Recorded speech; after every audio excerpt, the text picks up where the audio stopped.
China has named Wang Yi as its next foreign minister, removing Qin Gang from that role. The replacement ends weeks of speculation about Mr Qin's status, if not his whereabouts.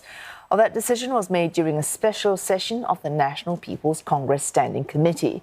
Mr Qin was appointed foreign minister in December last year, but had been noticeably absent during many recent high-profile events, for which Mr Wang had been sent to attend in his place.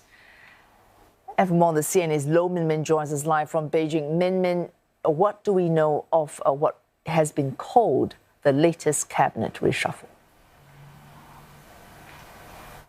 Well, there has been a lot of speculation that this news could break today because today's National People's Congress meeting is quite unusual in the sense that it was announced only a day before as opposed to usually at least 7 days before.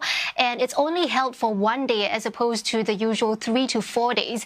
Analysts say that this suggests that it was an emergency meeting convened to discuss the fate of the now former foreign minister, Qin Gang. Now, it ends weeks of speculation about his disappearance, but it's also still very surprising that his tenure lasted only 7 months, given that he is handpicked by President Xi to be promoted to this position really much quicker than many of his peers.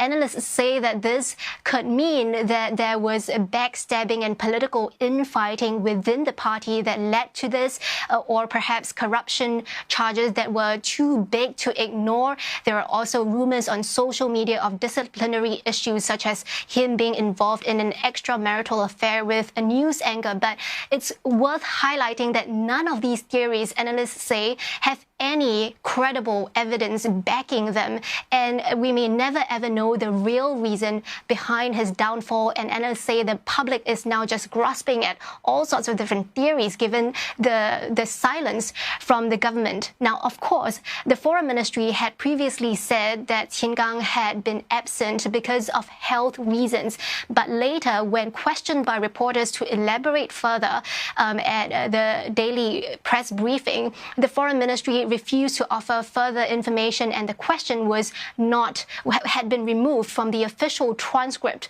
of the press briefing. And analysts say that this suggests that much has been left unsaid about the real circumstances behind his step down.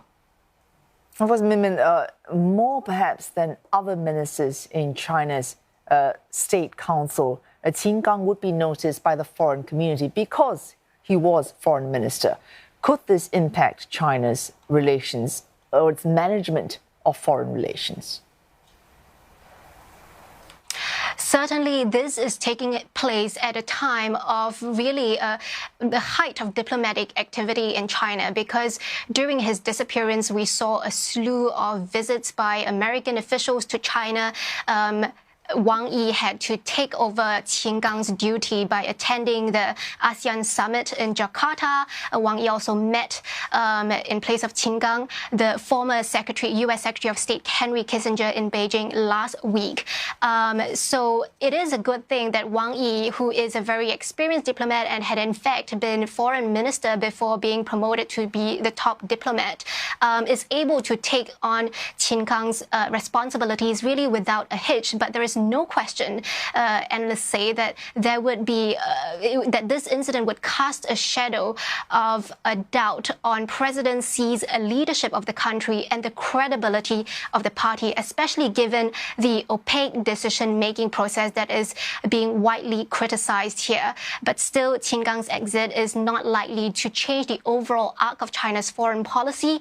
Analysts say that regardless of who is foreign minister, China's foreign policy is likely to remain consistent. Thanks so much for that. Lo Min speaking to us from Beijing.